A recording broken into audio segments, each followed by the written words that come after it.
Actual खतरा यहीं से शुरू होता है, दिल, दिमाग और पैरों के लिए। ठंड के दिनों में हाथ पैर नहीं, अंदर की खून की नसें भी जम जाती हैं और जिसका डायरेक्ट असर हमारे दिल, दिमाग और पैर की खून की नसों में पड़ता है। अगर आप नोटिस करेंगे तो ये बहुत कॉमन है कि सर्दी के दिनों में जैसे ही विंटर शुरू होती है वैसे ही हार्ट अटैक, ब्रेन स्ट्रोक यानी लकवा या फिर लेग अटैक यानी एम्पुटेशन, गैंग्रीन के मरीज की संख्या बढ़ जाती है।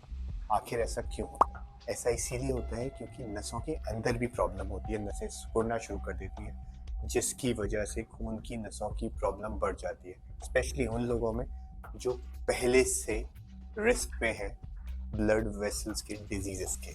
पर टेंशन नहीं लेने का, क्योंकि अवेयरनेस ही ट्रीटमेंट का पहला स्टेप है। और आज हम बात करेंगे कैसे ठंड में प्रिवेंट करेंगे हम अपने आप को, अपने परिवार वालों को और अपने आसपास के लोगों को लेग अटैक, ब्रेन स्ट्रोक या हार्ट अटैक जैसी खतरनाक बीमारियों से। नमस्कार, मेरा नाम डॉक्टर रोहित है, पेशे से इंटरवेंशनल रेडियोलॉजिस्ट हूँ और पिछले कई वर्षों से ट्रीट करता आ रहा हूँ मिनिमली इन्वेजिव तरीके से कई सारी वैस्कुलर प्रॉब्लम, चाहे वो स्ट्रोक हो या फिर पैरालिटिक अटैक हो या फिर लेग एम्पुटेशन। जब टेम्परेचर कम होता है तो टेम्परेचर के साथ में हमारी खून की नसें सिकुड़ना शुरू कर देती है। जैसे ही खून की नसें सिकुड़ती हैं वैसे ही हार्ट को ज़्यादा प्रेशर लगाना पड़ता है, ज़्यादा पंप करना पड़ता है खून के सर्कुलेशन को मेंटेन करने में, जिसकी वजह से ज़्यादा मेहनत करने की वजह से हार्ट अटैक के चांसेस बढ़ जाते हैं। दूसरा, ठंड के दिनों में हम पानी कम पीते हैं जिसकी वजह से बॉडी जो है थोड़ी सी डिहाइड्रेटेड स्टेट में रहती है और खून हमारा गाढ़ा हो जाता है। गाढ़ा होने की वजह से क्लॉट्स बनने की संभावनाएं बढ़ जाती है और जब ये क्लॉट दिमाग की नस में या पैर की नस में जाएंगे तो शुरू होगा पैरालिटिक अटैक या फिर गैंग्रीन की समस्या। और इन्हीं कारणों की वजह से हमारे पास यानी इंटरवेंशनल रेडियोलॉजिस्ट या वैस्कुलर स्पेशलिस्ट के पास ठंड के दिनों में ब्रेन स्ट्रोक या गैंग्रीन के पेशेंट, पेरिफेरल आर्टेरियल डिजीज के पेशेंट की संख्याएं बढ़ जाती है। लेकिन घबराने की जरूरत नहीं है। अगर हम सेल्फ अवेयर होकर बीमारियों के अर्ली साइंस को पहचानें तो हम ना सिर्फ खुद को बल्कि अपने परिवार वालों को भी बचा सकते हैं स्ट्रोक या गैंग्रीन या एम्पुटेशन जैसी खतरनाक बीमारियों से। आखिर क्या है वो अर्ली साइंस?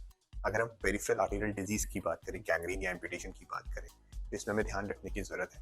पैर अगर ठंडे पड़ रहे हैं, हाथ पैर जैसे ही ठंडी आती है हाथ पैर नीले पड़ने लगते हैं या पेल पड़ने लगते हैं, हाथ पैर में दर्द होने लगता है, काफ स्पैज्म बढ़ जाता है, पैर में भारीपन रहने लगता है, पैर नीले दिखने लगते हैं या फिर अल्सर या घाव, ऐसे घाव दिखाई देने लगते हैं जो हील नहीं होते हैं। तो ये सब अर्ली वार्निंग साइंस है कि पैरों की नसों में खून ठीक से नहीं जा रहा है, जिस पे अगर ध्यान नहीं दिया तो हो सकता है आगे जाके एम्पुटेशन यानी कि आप व्हील चेयर पे भी बैठ सकते हैं। ऐसे ही स्ट्रोक की बात करें तो स्ट्रोक के अंदर हमें टीआईए पहचानना जरूरी है। कभी कभी हाथ में सडनली एकदम से कमजोरी आई या पैर में सडनली कमजोरी आई, मुंह टेढ़ा हो गया या बोलने में दिक्कत आई और वापस से रिवर्स हो गया, तो इसका मतलब ये है कि खून की नसों में कहीं ना कहीं ब्लॉकेज थी जिससे हमें रिकरेंट टीआईए या अर्ली ब्रेन स्ट्रोक या माइनर ब्रेन स्ट्रोक्स हुए। ब्रेन स्ट्रोक को पहचानने के लिए सबसे इंपॉर्टेंट निमोनिक होता है बी फास्ट। बी से बैलेंस यानी चलने में लड़खड़ाहट होना। ई से आई साइट यानी कि दिखने में दिक्कत होना, या तो एक आंख से या दोनों आंखों से। एफ से फेस, फेशियल ड्रूपीनेस, चेहरा टेढ़ा हो जाना। ए से आर्म्स यानी हाथ या पैर में कमजोरी आना। एस से स्पीच यानी बोलने में लड़खड़ाहट आ जाना, आवाज साफ नहीं निकलना। और टी पे ऐसे में सही समय पे सही हॉस्पिटल पहुंचना बिना समय व्यर्थ किए। अगर आप इतना समझ गए तो आप खुद को और अपने आसपास के लोगों को डेफिनेटली काफी हेल्प कर सकते हैं सर्दियों के दिनों में वैस्कुलर डिजीज से बचाने में भी और अर्ली साइंस को पहचानने में भी।